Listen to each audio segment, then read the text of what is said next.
ایسے ہی کیا اللہ سبحانہ تعالیٰ نے ہمارے ساتھ. جب ہم اللہ کے لیے وقت نکالیں, اللہ تعالیٰ نے ہمارے معاملات کو ایک پیپر میں ایک کانکریٹ کر دیا اور اس میں ہی سما دیا, اور ہمارے لیے ہمارا وقت بہت کم بچا. پھر ہمارے لیے ہمارے بہت سارے ٹائم مل گئے جو ہم اور چیزوں میں کر سکتے ہیں اسپینڈ. لیکن جب ہم اللہ کے لیے وقت نہیں نکالتے ہیں تو ہمارے معاملات اللہ سبحانہ تعالیٰ اسی طریقے سے اسکیٹرڈ کر دیتے ہیں اور ہم اسی میں الجھے رہ جاتے ہیں. ہمارا بچہ, ہمارے ان لاز, ہمارے ہسبینڈ, ہماری وائفس اینڈ آل. تو اس چیز کو سمجھیے, جب تک ہم اللہ کے لیے وقت نہیں نکالیں گے ہمارے وقت میں برکت نہیں ملنی ہے. یہ آپ اور ہم اس چیز کو مان لیں. سیکنڈ, اسٹوڈنٹ ٹیچر ریلیشن شپ. یہ ہم جانتے ہیں کہ ہر ریلیشن میں ایک رسپیکٹ ہونا چاہیے, ہر ریلیشن میں ایک ڈسٹینس اور ایک رسپیکٹ ہونا چاہیے. لیکن اسٹوڈنٹ ٹیچر ریلیشن شپ اتنا ریکوائرڈ ہے اس علم کے لیے, کیونکہ اس کو سکھانے والا کون ہے؟ ٹیچر. سیکھنے والا کون ہے؟ اسٹوڈنٹ. تو ایک رسپیکٹ اور ریگارڈ ہونا چاہیے جس کو اللہ سبحانہ تعالیٰ نے سورہ کہف میں بہت بیوٹیفلی سمجھایا ہے. تو بیفور موونگ ٹو دا سورہ کہف, میں ایک نارمل ایگزامپل سے آپ کو سمجھانا چاہوں گی سو دیٹ آپ کو سمجھ میں آئے. ہوتا کیا ہے ہمارا آپ کا عمل؟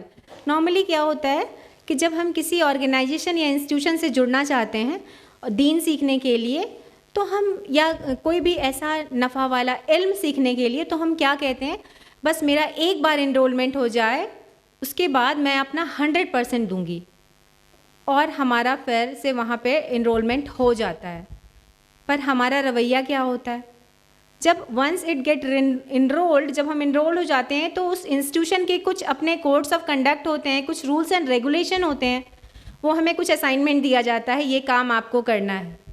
ہم کچھ کام کرتے ہیں, کچھ کام نہیں کر پاتے ہیں, اس کے بعد ہم ایکسکیوز بھی بتاتے ہیں, ایسا میری طبیعت نہیں صحیح تھی, یا این نمبر آف تھنگس کہ وہ چیزیں نہیں ہو پائی اس لیے میں اسائنمنٹ سبمٹ نہیں کر پائی, یا ورک ایلوکیٹڈ تھا وہ میں نہیں کر پائی.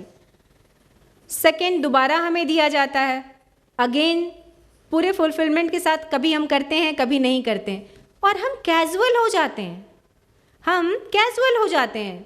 جب ہمارا انسٹیٹیوشن میں داخلہ نہیں ہو رہا تھا تو ہم یہ سوچ رہے تھے کہ اس ادارے میں جائیں گے تو ہم اپنا پورا 100% ایفرٹ دیں گے, اور اس کمٹمنٹ کے ساتھ ہم انٹر کرتے ہیں.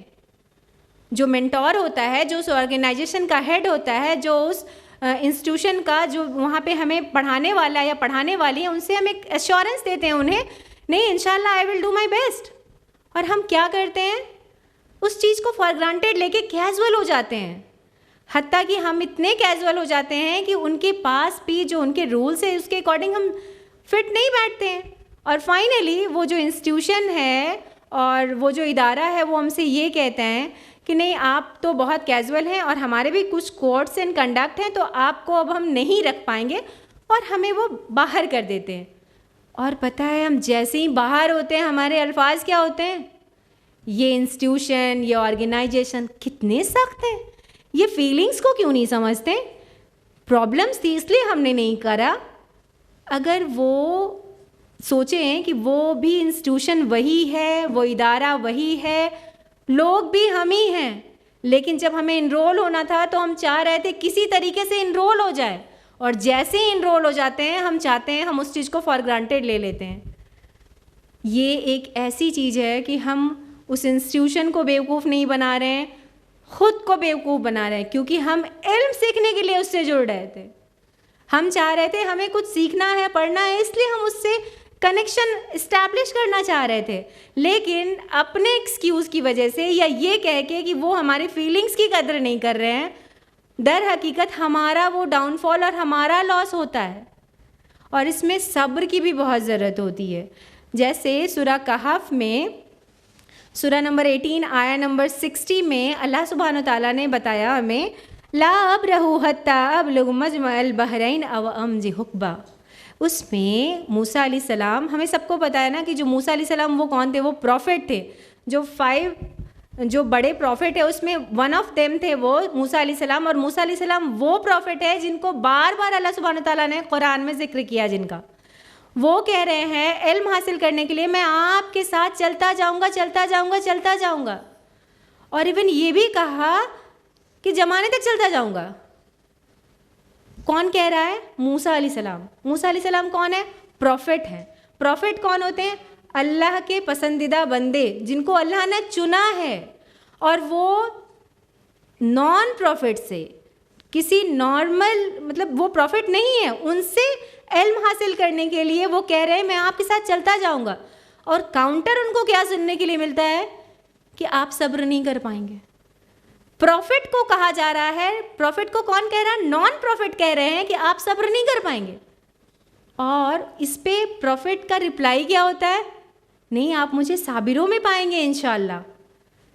مطلب یہ سمجھیے ہم تو تھوڑا سا علم حاصل کر لیتے اور ہمیں کوئی بول دے تو ہمیں لگتا ہے اچھا یہ بولو گے آپ ہمیں، اور وہ پروفٹ ہیں ان کو نان پروفٹ کہہ رہے ہیں آپ میرے ساتھ صبر نہیں کر پائیں گے، اور انہیں برا نہیں لگتا اس بات کا کہ دیکھو میں پروفٹ ہوں، مجھے اللہ نے پروفٹ چنا ہے اور یہ مجھے یہ بتا رہے ہیں، کیونکہ ان کو علم سیکھنے کے لیے ایک اندر میں جو انر جو پیشن ہوتا ہے وہ اتنا اسٹرانگ تھا کہ وہ چاہتے تھے کہ میں ان کے ساتھ چلتا جاؤں، چاہے ہمیں کتنی بھی ہارڈ شپ اور کتنی بھی مشقتیں، کتنی بھی مشکلیں اٹھانا پڑے۔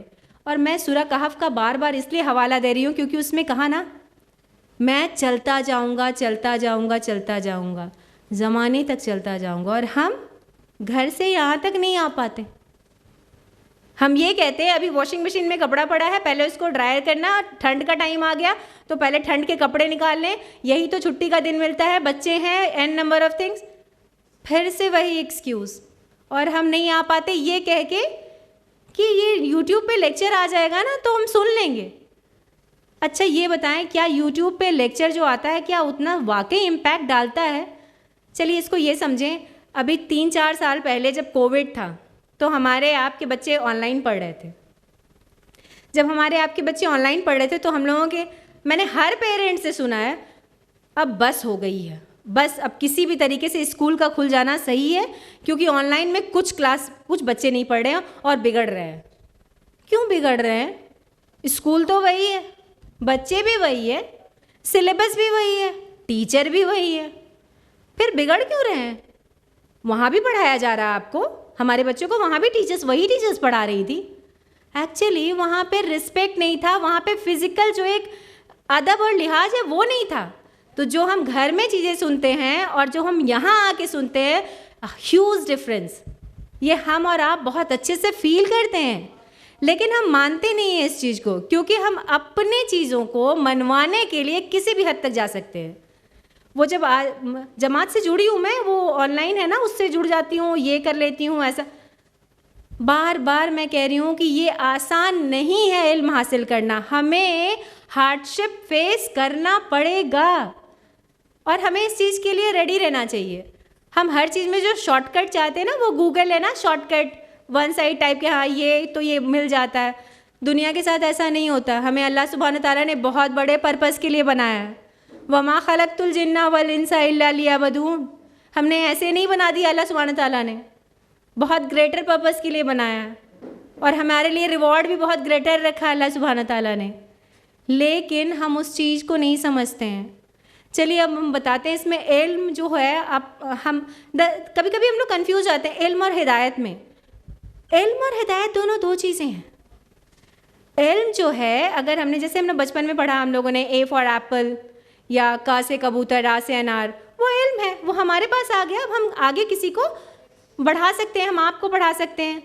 کیا ہم کسی کو ہدایت دے سکتے ہیں؟ یہ نہیں دے سکتے۔ یہ بہت الگ چیز ہے، اور یہ بہت بہت بہت امپورٹنٹ چیز ہے۔ اللہ تعالیٰ نے اگر کسی کو ہدایت دی ہے، وہ یہ سوچے وہ اتنی امپورٹنٹ چیز ہے کہ پوری دنیا، پوری کائنات ایک طرف اور ہدایت ایک طرف، لیکن ہم اس چیز کو پرائرٹائز نہیں کرتے ہیں۔ ہمیں اگر اللہ سبحانہ تعالیٰ نے اگر ہدایت دے دی ہے، ایک مسلمان گھر میں پیدا کر دیا اور ہمیں یہ سمجھا دیا لا الہ الا اللہ، تو بس کیا ہمارے اوپر ہماری وہ کوئی ڈیوٹی نہیں ہے؟ ہمیں سمجھنا نہیں ہے، کیونکہ ہم اس چیز کو امپورٹنس نہیں دیتے ہیں۔ وہ جو ہدایت ہے ہم اس کو ترجیح نہیں دیتے۔ جس دن ہم اس ہدایت کو ترجیح دینے لگیں ہم سمجھ جائیں گے کہ یہ جو ایکسکیوزز ہیں, یہ جو فالسہوڈ میں لوگوں کو ہم رکھتے ہیں کہ یہ نہیں ہے وہ نہیں ہے, وہ کرنا چھوڑ دیں گے. یہاں یہ لیکچر ہے, اتنے لوگ اٹینڈ کر رہے ہیں, ضروری نہیں ہے کہ ہر بات سب پہ اثر ہو جائے. بات وہی ہو رہی ہے, اسپیکر وہی ہے, لسنر وہی ہے, پلیس بھی وہی ہے, پر اسی میں کوئی ایک ایسا پرسن ہوتا ہے جس کو اللہ سبحانہ تعالیٰ نے کن کہنا اور فیکون ہو جانا ہے. یہ ہے ہدایت, یہ ہے ہدایت, اتنی بڑی چیز. اور ہم لوگوں کو جب ہدایت مل جاتی ہے تو ہمیں قدر نہیں ہوتی. کیوں قدر نہیں ہوتی؟ کیونکہ ہمیں سمجھ نہیں ہوتا اس چیز کا کہ ہمیں اللہ سبحانہ تعالیٰ نے کیا عطا کی ہے. اور پتہ ہے ہم اپنے رب کو بھی جاننا نہیں چاہتے ہیں, تبھی تو علم حاصل نہیں کرتے. جس کو پتہ ہے کہ اللہ سبحانہ تعالیٰ نے اگر ہدایت دی ہے تو علم حاصل کرنے کے لیے وہ کبھی یہ نہیں کہے گا میرے پاس ٹائم نہیں ہے یا میرے پاس بہت سارے پرابلمس ہیں. لیکن کیا ہے, وہ ہمیں پتہ نہیں ہے نا کہ اللہ سبحانہ تعالیٰ ہم سے کتنی محبت کرتا ہے. آپ ماں ہیں, اگر آپ کے بچے ہیں تو آپ سمجھیے اس محبت کا ایک چھوٹا سا ایگزامپل سے میں آپ کو ایلیبوریٹ کرنا چاہوں گی. آپ کا بچہ باہر گیا ہے, ابھی ٹھنڈ کا ٹائم ہے, گاجر کا حلوہ فیمس, ٹھیک ہے. آپ کہتی ہیں میرا بچہ, جب میرا بچہ آئے گا تو میں گاجر کا حلوہ بناؤں گی, ٹھیک ہے. تو یہ کیا تھا کہ جب میرا بچہ آئے گا, یا آپ یہ کہتی ہیں اگر میرا بچہ آئے گا تو گاجر کا حلوہ بناؤں گی. اگر تو کوئی نہیں کہتا, اور اگر کسی نے کہہ دیا تو اس کی تو سمجھے پھر تو شامت آنی ہے. میرا بچہ جب میرا بچہ آئے گا تو میں گاجر کا حلوہ بناؤں گی. اللہ سبحانہ تعالیٰ کہتے ہیں وجیب دعوت داعی فانی قریب. جب میرے بندے اے نبی, جب میرے بندے میرے بارے میں سوال کرے تو میں قریب ہوں. جب کہا, یہ نہیں کہا اگر, کیونکہ اللہ سبحانہ تعالیٰ کو پتہ ہے کبھی نہ کبھی یہ بندہ میرے پاس پلٹ کے آئے گا. لیکن ہمارے پاس تو ٹائم ہی نہیں ہے. وہ اللہ سبحانہ تعالیٰ, وہ مالک, وہ رزاق, وہ ہمارے لیے انتظار کر رہا ہے کہ جب میرا بندہ میرے طرف آئے گا آپ ان سے کہیے میں قریب ہوں. یہ نہیں کہہ رہا ہے کہ وہ مومن بندہ یا وہ حاجی بندہ یا وہ نمازی بندہ, ایون وہ یہ بھی نہیں کہہ رہا وہ مسلمان بندہ, کوئی بھی بندہ, جو بندہ میرے بارے میں میرا سوال کرے بولے میں قریب ہوں. جب ہم اپنے بچے کے لیے نہیں سن پاتے ہیں کہ اگر وہ بندہ سوال کرے, نہیں جب, کیونکہ ان کو اللہ سبحانہ تعالیٰ کو پتہ ہے یہ میرا بندہ میرے پاس پلٹ کے آئے گا. لیکن ہم جو ہیں وہ اتنے اپنی لگزیریس لائف میں اور اتنے دنیا میں مٹیریل ورلڈ میں اس طریقے سے اپنے آپ کو انڈلج کیے ہوئے کہ ہمیں اس کے علاوہ کچھ سمجھ ہی نہیں آتا. ہمیں لگتا ہے اچھا یہ جب چیزیں ہو جائیں گی, یہ ہو جائے گا, اس کے بعد ہم نکلیں گے. سسٹرز, ایکچولی یہ ہمیں غور و فکر کرنے کی چیز ہے, پونڈر کرنے کی چیز ہے کہ اگر اللہ سبحانہ تعالیٰ نے ہمیں ہدایت دی ہے تو آپ سمجھے اس رب کو پہچانیں, علم حاصل کریں. کیونکہ کئی لوگ ایسے بھی ہیں جن کے پاس ہدایت نہیں. ابلیس, آپ کو پتہ ہے اس کے پاس بہت علم تھا, کیا نہیں تھا؟ ہدایت. اس کے پاس تو کہتے ہیں کہ نبیوں سے بھی زیادہ علم تھا, اتنے علم تھا, لیکن اس کے پاس ہدایت نہیں تھی. تو کیا ہم اپنے آپ کو اس کے کیٹیگرائز میں اپنے آپ کو انکلوڈ کرنا چاہیں گے, یا پھر اپنے آپ کو الگ اور اللہ کے قریب اور جو ہمارا فائنل ڈیسٹینیشن ہے جنت, وہاں جانا چاہیں گے؟ تو اب بھی وقت نہیں. میں نے کہا نا, جیسے اللہ تعالیٰ نے کہا جب میرا بندہ سوال کرے, اللہ تعالیٰ تو ہمیشہ قریب ہے. تو بس اب اٹس ناٹ ٹو لیٹ. اسلام یہی تو بہت پیارا دین ہے کہ کبھی یہاں بہت لیٹ نہیں ہوتا ہے. جب بھی آپ کا دل کرے آپ اپنے اللہ کے قریب ہوئیے, اللہ تعالیٰ آپ کو اسی شفقت, اسی محبت سے اس پکڑنے والے ہیں. اور میں اس لیکچر کو وائنڈ اپ کروں گی ایک بیوٹیفل دعا سے. اللہم انی اسألک علما نافعا ورزقا طیبا وعملا متقبلا. ایکچولی جو ہمارے بیچ ایک تھوڑا پرابلم ہے, ہم لوگ سوچتے ہیں کانٹمپریری ایجوکیشن یا دینی ایجوکیشن, یہ دونوں دو الگ الگ چیزیں نہیں ہیں. جب ہم سائنس پڑھتے ہیں تو کیا پڑھتے ہیں؟ اللہ کی کریشن پڑھتے ہیں. جب ہم ہسٹری پڑھتے ہیں تو کیا پڑھتے ہیں؟ اللہ کی تاریخ پڑھتے ہیں. تو یہ دونوں دو چیزیں نہیں ہیں. اور جب کوئی کانٹمپریری ایجوکیشن اور دینی ایجوکیشن دونوں پیرلل لے کے چلتا ہے, آپ یقین مانیے اس چیز کو بہت اچھے سے وٹنس کرتا ہے. کیونکہ اگر کوئی بایو اسٹوڈنٹ ہے تو اس کو پتہ ہے مدر ووم میں بچہ جو ہوتا ہے 3 لیئرس میں پروٹیکٹڈ ہوتا ہے, مورولا, بلاسٹولا, گیسٹولا. سائنس اسٹوڈنٹ ہے، لیکن جب وہ قرآن پڑھتا ہے کہتا ہے ہائے میرے رب نے تو 1400 ایئر ایگو بیک ہی بتا دیا کہ یہ 3 لیئر میں پروٹیکٹڈ ہے. تو کب پتہ چلا؟ جب اس بندے نے قرآن پڑھی، جب اس نے علم حاصل کیا. تو یہ دونوں ایجوکیشن کو کبھی نہ سمجھے کہ دونوں الگ الگ ہے. اور ہماری امت جو ڈاؤن فال میں ہے اس کا ریزن یہی ہے. ہم اس چیز کو سمجھ نہیں پاتے ہیں. ہمیں یہ لگتا ہے نہیں، اس کو دینی ایجوکیشن کو حاصل کرنے کے لیے ہمیں اپنے آپ کو دنیاوی سے فارغ کرنا ہوگا. اور الحمدللہ ہم جس شہر میں ہیں یہاں پہ تو ہمیں ایک چھت کے نیچے ساری چیزیں مہیا کرائی جا رہی ہے. ہم کیوں نہیں اویل کرتے ہیں چیزوں کو؟ اللہ تعالیٰ ہم لوگوں کو سیدھے راستے پہ چلنے کی توفیق دے، اور اللہ تعالیٰ ہمیں وہ جو ہارڈشپ ہے، وہ جو مشقتیں ہیں علم کے راستے میں، وہ ہمیں برداشت کرنے کی توفیق دے، اور اللہ تعالیٰ ہم سب سے راضی ہو جائے، اور اللہ تعالیٰ ہمیں فائنلی جنت میں داخل کر دے. وآخر دعوانا ان الحمد للہ رب العالمین. جزاک اللہ خیراً کثیرہ سسٹر فوزیہ. بڑھائے ہیں منزل کی جانب جب قدم تم نے، بڑھائے ہیں منزل کی جانب جب قدم تم نے، اندھیروں کا جگر چیرا نکالی روشنی تم نے.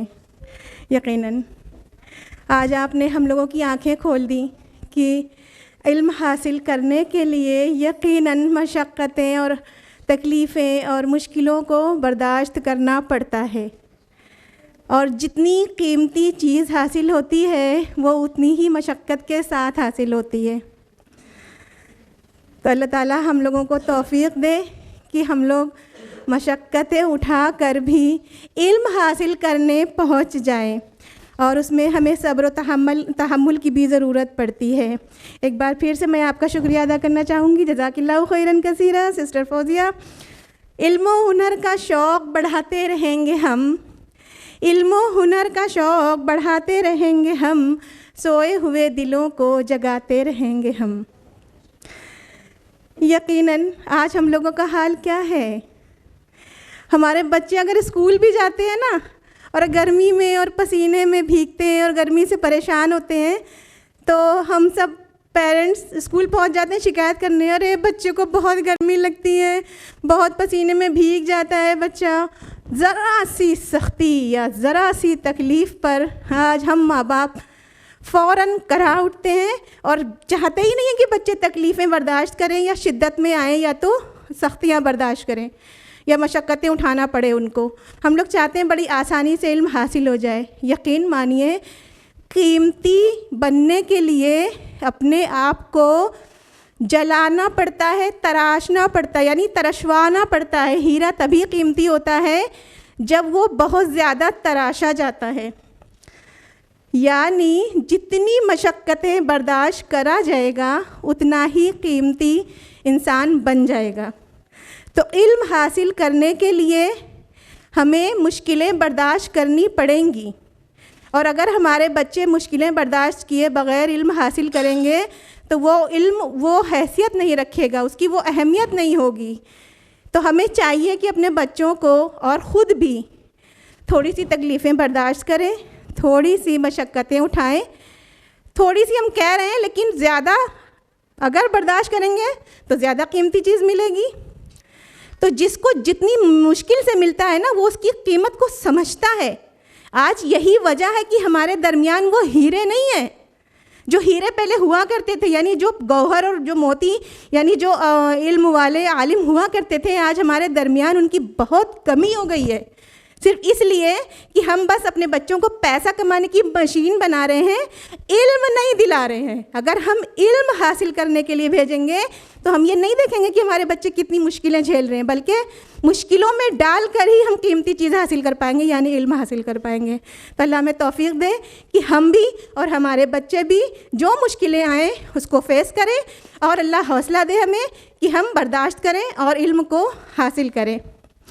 اب وقت آ پہنچا ہے پروگرام کے اختتام کا، اور ہم علامہ اقبال کے الفاظ میں اللہ سے دعائیہ کلام کے ساتھ اس پروگرام کا اختتام کرنا چاہیں گے.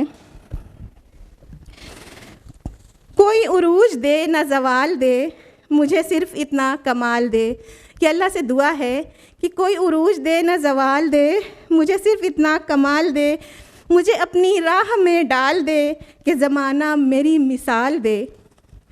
میرے ذہن میں تیری فکر ہو, میری سانس میں تیرا ذکر ہو, تیرا خوف میری نجات ہو, سبھی خوف دل سے نکال دے. وآخر دعوانا الحمد للہ رب العالمین. سبحانک اللہم و بحمدک نشہد ان لا الہ الا انت نستغفرک و نتوب الیک. والسلام علیکم ورحمۃ اللہ وبرکاتہ. جزاکم اللہ خیرا کثیرا.